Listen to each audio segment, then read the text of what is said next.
अपने जवानों को एक मैसेज दूंगा। ये हमारा अकीदा है ना, इमाम हुसैन बख्शवा देंगे, इसमें कोई शक नहीं, इसमें कोई शक नहीं। हर हुसैनी बख्शा जाएगा, हर हुसैनी, इसमें तो दो राय है ही नहीं। बख्शिश में किसी की हो ना हो, अली वाले बख्शे जाएंगे, इसमें डिसाइडेड है, ये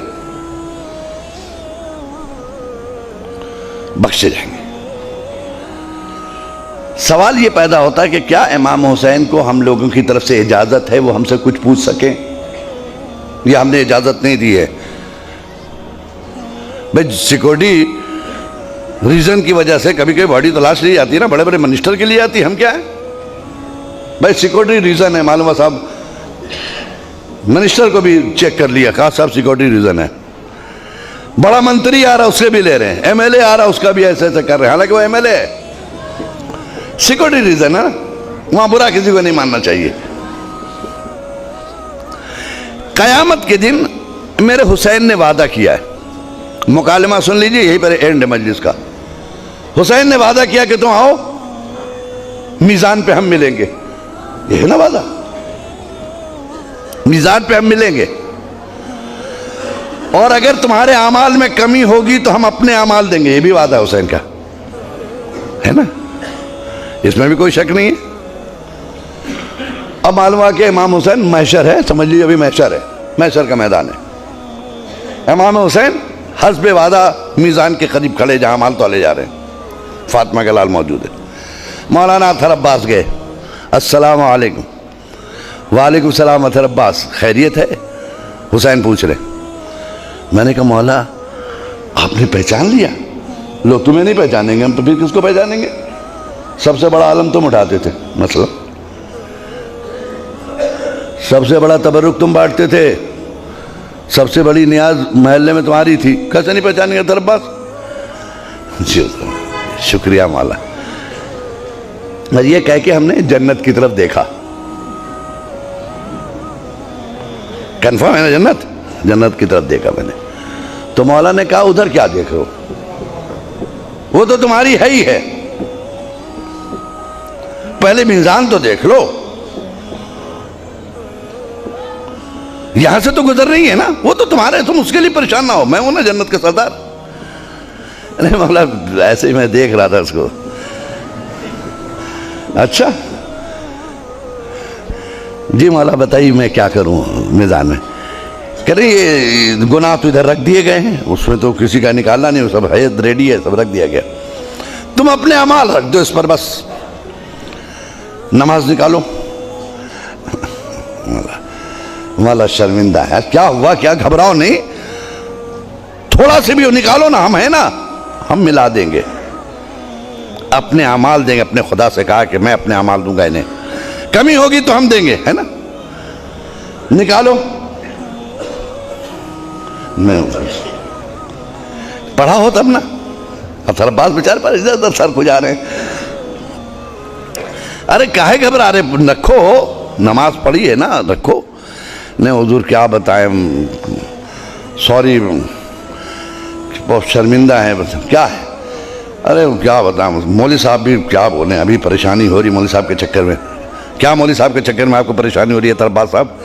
अरे वही कहते थे कि नमाज की क़ज़ा है मगर मजलिस की क़ज़ा नहीं है। हुजूर मैंने कभी मजलिस क़ज़ा नहीं की, नमाज खूब क़ज़ा की है। क्या वो मिंबर से कहते थे नमाज क़ज़ा है, नमाज फिर दोबारा पढ़ लेंगे? अजान होती थी हुजूर उठने नहीं देते थे, तकरीर करते थे वो, और ये कह देते थे नमाज की क़ज़ा है, मजलिस की नहीं है, लिहाजा हुजूर नमाज़ें खूब क़ज़ा की। अच्छा फिर भी सोचो कुछ नहीं। अरे रुकिए हुजूर, हुजूर दो रकत नमाज ईद के दिन पढ़ी थी। तो मौला ने मुस्कुरा कर कहा भाई यहाँ वाजिबात का सवाल हो रहा है, तो सुन्नत है, तो जब न भी किए होते तो चलता मुझे। निकाला भी सरवर खुजा के, 2 रकत तो ईद वाली और 2 रकत बकरीद वाली, 2 रकत नमाज वो भी। अच्छा नमाज नहीं पढ़ी, सॉरी। अच्छा चलो जाने तो कोई बात नहीं, रोज़ा रखा होगा तुमने, वही रखो, रोज़े रखो, हुजूर डायबिटीज का मरीज था ना, डॉक्टर ने कहा था 2 घंटे में कुछ डालो वरना बीमार पड़ जाओगे। तो हुजूर रोज़ा रखने का मौका ही नहीं मिला, खाली डायबिटीज नहीं हो। अच्छा, रोज़ा भी नहीं रखा, बस मेरे साथ चलिए आप। अच्छा, तो फिर वाजिबात में क्या रहा? हज किया होगा तुमने? कि नहीं हुजूर हज मत पूछिए, इतना महंगा हो गया था हुजूर, कई लाख का, हमें इस्तिताअत ही नहीं थी हुजूर, इतना पैसे ही नहीं हुआ कि हज तक जाएं। अच्छा, हज भी नहीं किया आपने ना? नहीं। अच्छा, खुम्स निकाला होगा, वही रख दो। कहने क्या हुजूर? फिर से बोलिए, तो ये पहली बार सुन रहा हूं, पहली बार सुन रहा हूं। ये खुम्स है क्या? मुझे तो किसी ने ऐसा नहीं बताया। कह रहे लो खुम्स नहीं मालूम तुम्हें? मेरा हक, हम अइम्मा का हक, वक्त के इमाम का हक अदा किया तुमने।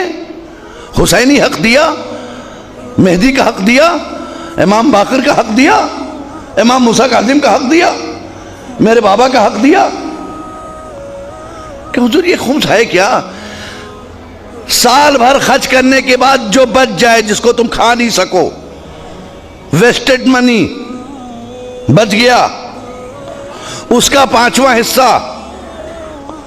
हुजूर हमको तो ये नहीं बताया कि हमें ये बताया कि जो बच जाए उसको 5 साल के लिए एफडी कर दो, फिक्स डिपॉजिट।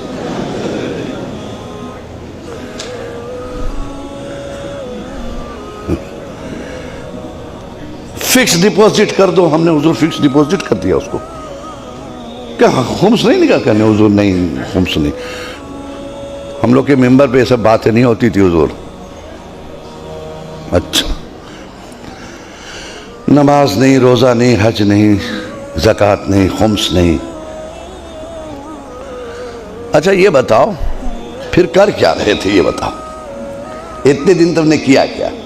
वो मातम किया आपका, है ना? आपका मातम किया हुजूर। क्या हुसैन नहीं पूछेंगे हमारा मातम क्यों, यजीद का क्यों नहीं? बहुत देखिए, बहुत नाजुक मरहले से गुजर रहा हूं, इतना सख्त कोई जाकिर नहीं बोलता, मैं सिर्फ हिदायत के लिए बोला। मेरा मातम क्यों, यजीद का क्यों नहीं? मेरे पर क्यों रोए तुम? रीजन बताओ रोने का। हुजूर आपने दीन बचाया, शरीयत बचाई, नमाज बचाई। कौन सी शरीयत बचाई तुम्हारे घर में है? कहां हैं आप? कहां है? आवाज खामोश क्यों है? नमाज बचाई, वेयर इज नमाज? कहां है तुम्हारे पास नमाज? कौन सी नमाज बचाई जिसके लिए तुम रोए? हज बचाया, कहां है वो हज? खुम्स बचाया, कहां है वो खुम्स? दीन बचाया, कहां है वो दीन? है तुम्हारे घर में?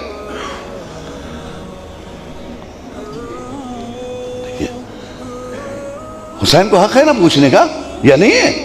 ये अथॉरिटी आपने नहीं दिया। आप है कौन? मालिक महशर है वो, मालिक जन्नत है वो, हम गुलाम है उसके, वो हमें सुनना है उसकी। वो हमसे ज्यादा तैयार है आपको ले जाने के लिए, लेकिन खुद इतने फालिज ज़दा बन ना जाओ कि रास्ता ना चल सको। बेदीनी का इतना फालिज ना गिरा लो जिस्म पर कि जिस्म मफलूज हो जाए, जन्नत तक जाने के लायक ना रह जाए। एक सलवात पढ़े मोहम्मद वाले मोहम्मद पे।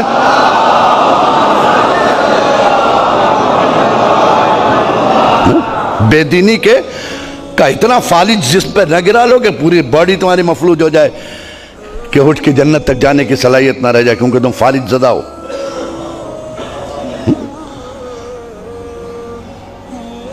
हुसैन ने पूछा, चाहिए बताओ हम में और यजीद में फर्क क्या था? इतने ही बता दो, हम तुमको पास कर देंगे। चलो एक सवाल का जवाब दे दो, जन्नत में चले जाना। यजीद में और हम में क्या फर्क था? क्या हुजूर क्या आपका और यजीद से मुकाबला? यजीद बेदीन, आप दीनदार।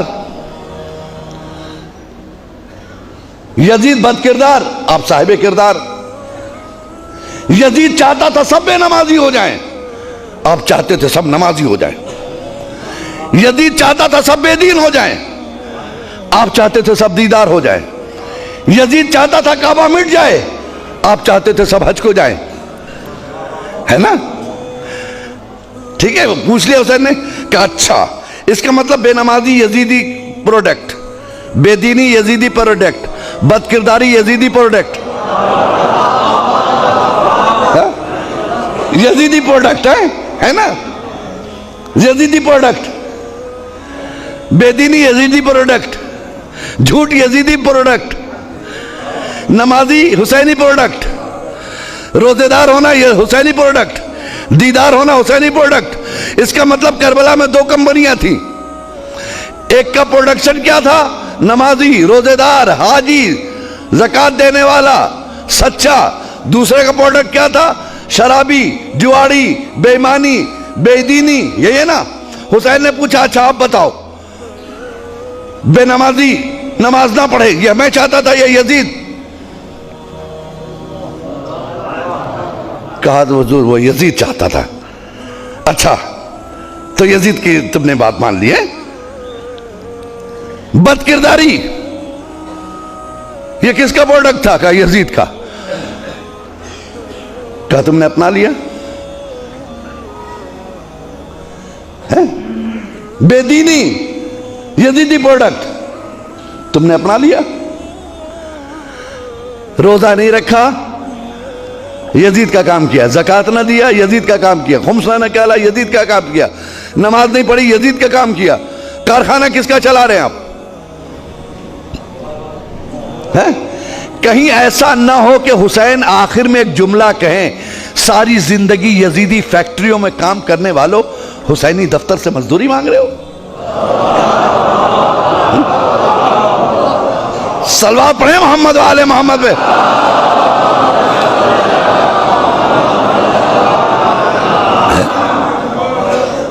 सारी जिंदगी यजीदी फैक्ट्रियों में काम करने वालों हुसैनी दफ्तर से मजदूरी मांग रहे हो। शर्म नहीं आती?